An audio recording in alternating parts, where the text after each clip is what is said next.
안녕하세요, 서프라이즈입니다. 우린 여행을 할 때 맛집을 가길 원하고 소개팅을 할 때 맛있는 집에 가길 원합니다. 맛없는 음식에 내 돈이 아깝지 않기를 바라죠. 이건 여러분과 저의 공통된 생각일 겁니다.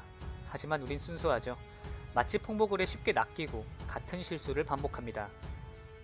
따라서 우리는 맛집 홍보글을 걸러낼 수 있는 눈을 키워야 하고, 따라서 오늘의 주제는 맛집 홍보글을 알아보는 법입니다. 맛집 홍보글에는 두 가지 종류가 있습니다.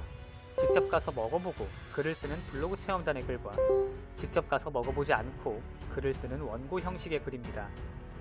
1번의 경우 직접 가기는 합니다만 체험단에서 요구하는 가이드라인이 있기 때문에 냉철한 비판을 하기는 쉽지 않습니다. 하지만 글의 말미에 어디에서 체험한 후 작성한 리뷰입니다 라고 하는 문구가 있어서 알아보는 게 어렵지 않죠. 하지만 원고 형식은 위 사진과 같은 글귀가 들어가지 않기 때문에 그만큼 진짜 글인지 원고인지 구분하기가 힘들죠. 그럼 어떻게 홍보글과 진짜 글을 구분할 수 있을까요? 이를 구분하기 위해서는 맛집 컨텐츠가 어떻게 네이버 상위에 노출되는지를 알아봐야 됩니다. 네이버는 18년 5월 블로그 썸데이 행사를 통해 다이아지수라는 새로운 상위 노출 알고리즘을 발표했습니다. 이는 쉽게 말해 파워블로거가 아니라도 좋은 문서를 블로그에 발행한다면 상위에 노출시켜 사람들이 볼 수 있게 하는 알고리즘을 장착했다라고 이해할 수 있는데요. 문제는 어떤 게 좋은 문서인가 하는 점입니다. 여행, 낚시, 운동, IT와 관련된 검색어에서는 모르겠지만 맛집 키워드와 관련해서는 좋은 문서의 조건이 어느 정도 성립되었습니다. 대표적인 조건은 위에 세 가지입니다. 5천자에서 7천자가량 적힌 글의 양, 맛집과 음식 및 주변 관광지 정보를 담고 있는 글, 동영상과 고퀄리티의 사진. 대행사에서 원고를 전달받아 발행되는 블로그들의 글들도 위 세 가지 형식에 맞춰 글이 쓰여지기 때문에 좋은 문서로 인정받게 되고 네이버 상단에 노출되는 경우가 많아집니다. 따라서 이 조건을 모두 따르고 있는 글이라면 원고가 아닐까 의심해봐야 되는 것이죠. 조금 더 자세히 알아볼까요?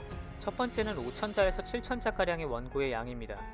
네이버는 좋은 문서의 기준이 무엇인지 정확히 밝히지 않았습니다. 다만 상위에 노출되는 글들을 보면 어떤 조건을 가져야 하는지 유추할 수 있죠.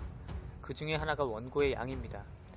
대개 지역명과 맛집으로 검색을 했을 때 상위에 나오는 글들은 적힌 글의 양이 굉장히 많습니다. 이는 네이버의 상위 노출 알고리즘을 따르고 있는 것인데요. 블로그로 표현하는 수단이 대부분 글과 사진이기 때문에 상위로 글을 노출시키기 위해서는 글의 양이 굉장히 중요합니다. 따라서 원고를 받아 쓰는 맛집들은 글의 양이 굉장히 많은 경우가 대부분이죠. 두 번째는 맛집과 음식에 관련된 정보입니다. 앞선 조건이 원고의 양적인 부분에 속했다면 이건 원고의 질적인 부분에 속하죠. 다시 말해 원고가 얼마나 많은 정보를 담고 있는가를 보는 겁니다. 똑같은 양의 글이라도 주변 정보를 많이 담고 있다면 좋은 문서의 조건에 더 부합하기 때문인데요. 따라서 주변에는 어떤 볼거리가 있는지, 어떻게 가야 하는지 등 추가 정보를 써놓는 경우가 많고, 더 나아가 사장님께 물어보지 않는 한 알기 어려운 정보들을 여럿 담고 있죠. 예로 들자면 이 집은 사장님이 산지직송을 통해 재료들을 공수해 온다거나 몇 년도에 어떤 상을 받았다, 혹은 주변에는 어떤 관광지가 있다, 고기의 근막이 매우 부드럽다는 식의 문장들로 원고의 정보를 채우는 식의 글입니다. 세 번째는 동영상과 사진입니다. 상위 노출을 하기 위해서는 고퀄리티의 사진과 동영상이 좋은 요소가 됩니다. 따라서 블로거에게 제공되는 원고는 고퀄리티의 사진으로 이루어지죠. 이를 역으로 생각하면 만약 엄청 흔들리거나 핸드폰으로 찍은 사진이 있다면 그건 광고글이 아닐 가능성이 매우 높습니다. 그리고 대행사에서는 한번 촬영을 나가 수백 장의 사진을 찍게 되고 이를 블로거들에게 원고 형식으로 나눠지게 됩니다. 여기서 나오는 맹점은 사진을 한 번에 많이 찍다 보니 비슷한 사진들이 원고로 나간다는 점이죠. 따라서 가고자 하는 지역의 맛집을 골랐다면 해당 맛집의 상호명을 한 번 더 검색해보는 게 좋습니다. 각기 다른 블로그임에도 불구하고 이처럼 매우 유사한 사진들이 보인다면 원고로 의심해봐야 하죠. 또 하나는 동영상입니다. 현재 네이버는 영상에 대해 많은 집중을 하고 있는데요. 이에 따라 블로그에 발행하는 원고 글에도 영상이 포함되기 시작했습니다. 그러나 대행사가 촬영을 갈 때마다 몇십 명의 블로거에게 줄 영상을 찍는 건 쉽지 않은 일이죠. 따라서 원고의 영상은 사진으로 만들어 올린 동영상이 대부분입니다.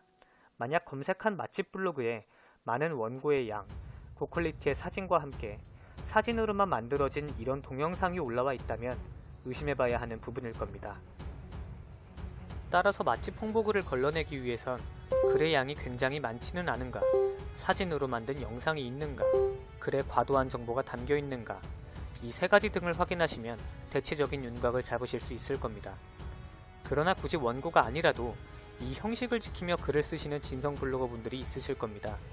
이를 구분하기 위해서는 블로그가 그간 써왔던 글들을 대략적으로 확인해 보시면 됩니다. 예를 들어 울산 맛집을 올렸는데 울산과 관련된 글이 하나도 없다면 원고일 확률이 높습니다. 어떤 지역에 놀러가서 밥만 먹고 올 리는 없을 테니 말이죠. 오늘은 블로그의 맛집 홍보글을 구별하는 방법에 대해서 이야기를 해보았습니다. 다음에 또 다른 주제로 찾아올 텐데요. 제 채널을 구독해주시는 564명의 구독자분들 감사합니다.